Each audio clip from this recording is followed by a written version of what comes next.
Why should you do presentation training? I mean, it really is, that's what the best people do. It's as simple as that. It's one of those things that, a bit like if you are a great footballer, you're training every day. If you're a great leader, you will be practicing regularly. You learn the techniques, you learn to make it all much more natural.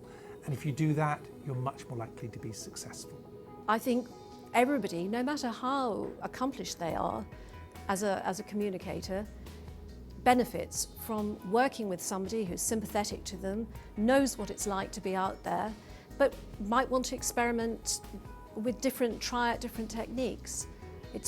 You learn all the time.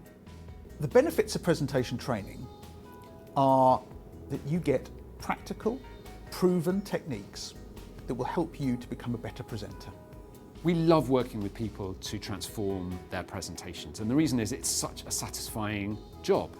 Often there's 3 or 4 very tailored and specific things that people can do to really transform the impact of their presentation. That's why I love what I do, and hopefully we can work with you to transform your presentations.